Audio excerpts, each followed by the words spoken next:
Olá, meu amigo, minha amiga. Estamos de volta com o nosso Portal do José nesse final de sabadão, que não deixa de ser um dia histórico para a vida republicana do nosso país, porque, afinal de contas, não é em todo momento que nós assistimos generais irem parar no Chilindró. E a fila está apenas começando.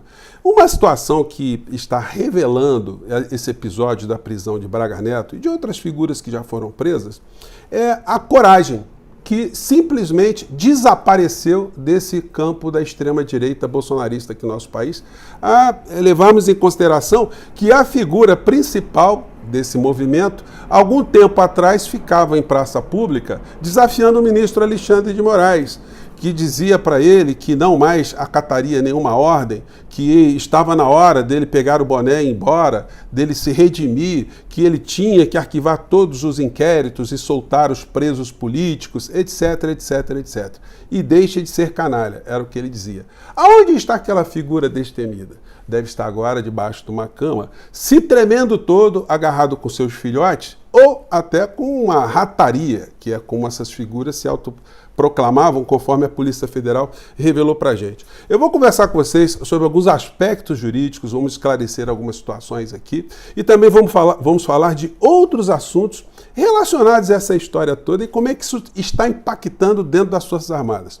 Antes de mais nada, é sempre muito importante convidar você que está chegando agora no nosso portal e ainda não é inscrito, para que, em primeiro lugar, você se inscreva aqui conosco, que conheça também os nossos outros vídeos. Se você gostar, compartilhe, recomende. Venha participar aqui dos nossos chats, dê sempre seu comentário, o seu joinha. E se puder, venha também para o nosso clube de membros. Você que é muito bem-vindo e muito bem-vinda. E lembrando, gente, que é sempre importante lembrar, que só hoje e amanhã você pode ainda votar no nosso portal, Portal do José, para o seu canal predileto aqui no YouTube para a premiação do IBEST, tá legal? Então, eu vou colocar o link no primeiro comentário aqui do nosso portal, então não deixe de votar não, tá legal? Então, vamos seguir aqui com os nossos trabalhos e avaliações. Começando com essa situação aqui. Braga Neto deixou de ser militar e atuou como político em trama golpista, avalia cúpula das forças. Gente, essa coluna aqui é do Valdo Cruz. O Valdo Cruz está lá no G1, na Globo News, e ele é um setorista, né? Ele tem os canais, ele é uma figura que está há muito tempo nessa janela aí, e ele conversou com muita gente da cúpula das Forças Armadas.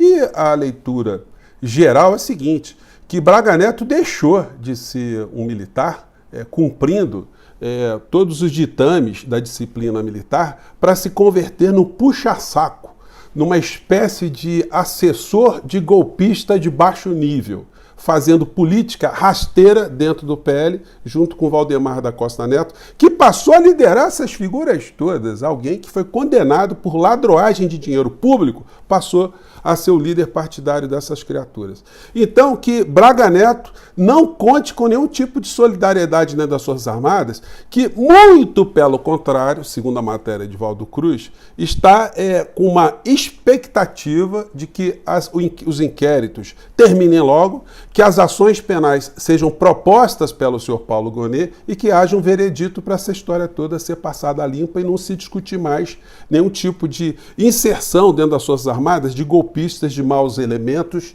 e de vigaristas de todas as sortes. Então, isso vai pressionar agora o senhor Paulo Gonet para trabalhar triplicado no Natal e Ano Novo. E o senhor ministro Alexandre de Moraes também vai ter que dar mais alguns despachos, e a Polícia Federal, idem. Porque agora já há um clamor que ultrapassa as figuras que estão envolvidas nessa história toda. O que é um acontecimento muito importante. Após a audiência de custódia, STF mantém prisão de Braga Neto. Então, gente, o Braga Neto foi com seus advogados para essa custódia na Polícia Federal, contou ali uma série de histórias tristes. Evidentemente, ele não quer passar o Natal longe da família, Ano Novo, mas as perspectivas são as piores possíveis, porque somente uma prisão absolutamente ilegal poderia acarretar a impetração de um habeas corpus, que é o remédio constitucional quando alguém sofre algum tipo de violência na sua liberdade. No entanto, diante de tudo aquilo que foi colocado pela Polícia Federal, foi levado para o ministro Alexandre de Moraes. Ele viu o tamanho da bomba e falou, olha, Eu posso até mandar, porque ele está presidindo inquérito, né? Eu posso até mandar prender o Braga Neto sem escutar o Procurador-Geral da República, que anda sempre com aquele olhar meio sonolento, né? Mas ele resolveu mandar para o Procurador-Geral da República para ele opinar. Se fosse o Augusto Aras, provavelmente Augusto Aras ia demorar 10 anos para dar um despacho.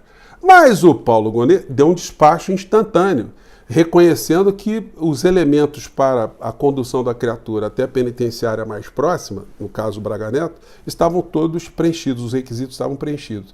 E aí devolveu para o ministro Alexandre de Moraes, que despachou e a Polícia Federal foi para o abraço.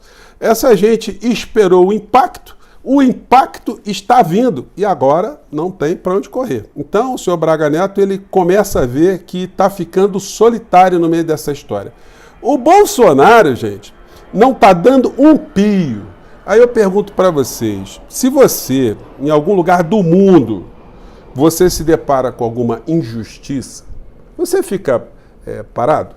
Mesmo até situações corriqueiras no seu dia a dia, uma violência que aconteça com uma pessoa que você não conheça, se você puder intervir, você vai intervir ali. Não é? Alguém que esteja maltratando uma criança, um idoso, uma mulher grávida, uma pessoa que esteja ali numa condição de fragilidade, você vai interferir de alguma maneira, você pelo menos vai chamar a polícia, né? Agora, o que dirá de uma figura que governou o nosso país, que tinha ali o Braga Neto como seu braço direito, ficar absolutamente em silêncio é porque ele sabe o que eles fizeram no verão passado. Eles sabem que eles conspiraram juntos. E ele sabe que agora não dá para ficar fazendo mais aquelas bravatas que ele fazia em praça pública, não. Que isso poderia servir de algum tipo de chamamento, alguma razão das figuras ainda desse universo do mundo paralelo do bolsonarismo, diante dessa questão.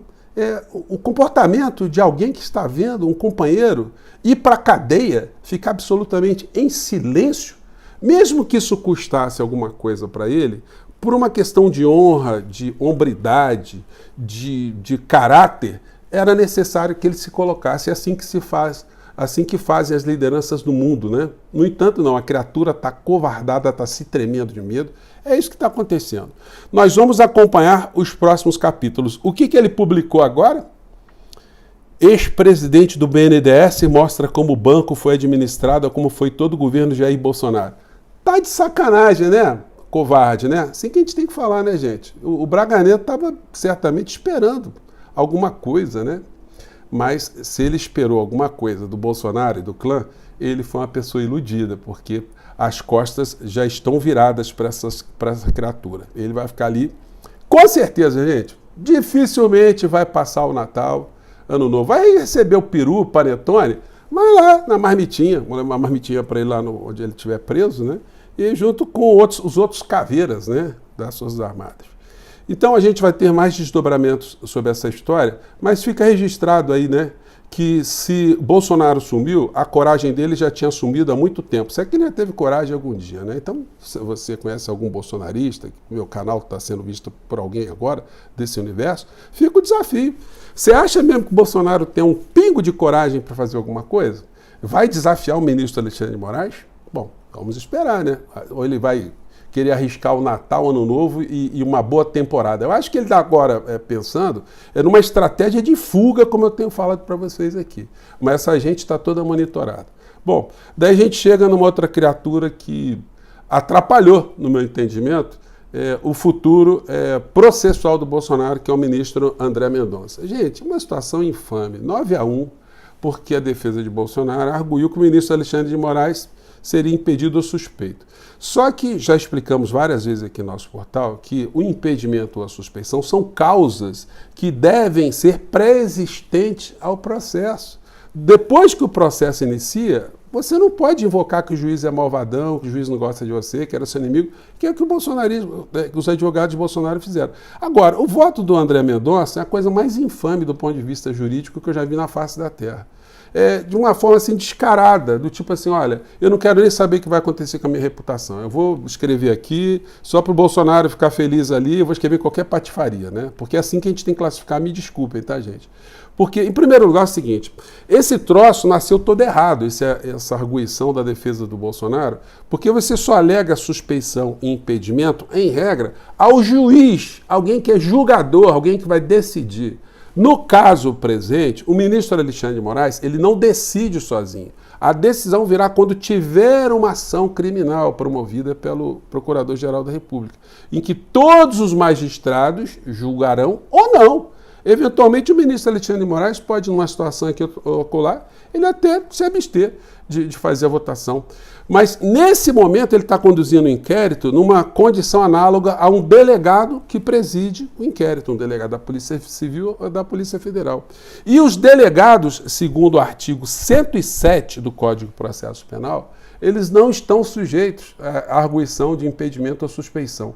Portanto, o senhor André Mendonça começou essa história toda errada, os advogados começaram essa história toda errada, e o ministro relator desse caso, foi o Barroso, ele deu como improcedente essa petição, porque ela não tinha fundamento legal nenhum. E aí o André Mendonça, no final do voto dele, ele disse o seguinte: não, mas o ministro Alexandre de Moraes tem interesse na causa. O ministro Alexandre de Moraes tem interesse na causa? Ele tem interesse pessoal nessa causa? Pena que a discussão dessa história se deu pelo modo virtual, né? O André Mendonça foi o último a dar o voto, ou seja, ninguém poderia falar mais depois que ele deu o voto dele, por escrito, porque se ele tivesse lá, eu queria ver ele sustentar oralmente esse voto na frente do ministro Alexandre de Moraes. Dizer assim, não, o ministro Alexandre de Moraes ele não pode julgar nada nesse processo porque ele tem interesse pessoal nisso. O ministro Alexandre de Moraes, assim no nosso português bem claro, diria para eles alguma coisa, mas sim com um português mais vetusto, né? mais escorreito, né? O senhor está de sacanagem comigo? Eu tenho interesse pessoal nessa história? Então, gente, é uma coisa desmoralizante para a justiça do nosso país, mas, enfim, você exigir que tenha algum tipo de moralidade em figuras que se comportam por esse prisma moral do bolsonarismo é complicado, né? Me desculpem aqui a veemência, mas a situação é reveladora por si só. Eu, como cidadão, tenho o direito de fazer crítica. A crítica não é pessoal, a crítica é técnica. É o que está acontecendo. E isso tem que ser bem dirimido, bem separado para as pessoas entenderem as coisas como estão funcionando aqui no Brasil. Portanto, habeas corpus de Braga Neto, a chance remotíssima. E isso vai fazer com que o processo ande mais rápido, o inquérito ande mais rápido. E o senhor André Mendonça queimou uma largada, porque o ministro Alexandre de Moraes, se for arguída logo numa preliminar, quando começarem os julgamentos, que ele é impedido ou suspeito, essa matéria já foi derrubada. Portanto, os magistrados vão partir para decidir sobre o mérito, sobre os fatos em si. Bom, são essas questões, gente, eu não sei se eu me estendi muito, mas aí você coloca aí no nosso comentário, no setor de comentários aí, alguma dúvida que você tenha, que ajuda a gente no próximo encontro a falar mais dessas questões, tá legal? Espero ter esclarecido tudo que está em dúvida ainda por aí, né? Mas ficamos por aqui, não esqueça de votar no nosso portal como seu canal predileto para o IBEST, tá legal? A gente volta amanhã que tem coisa muito interessante. Um grande abraço, tchau.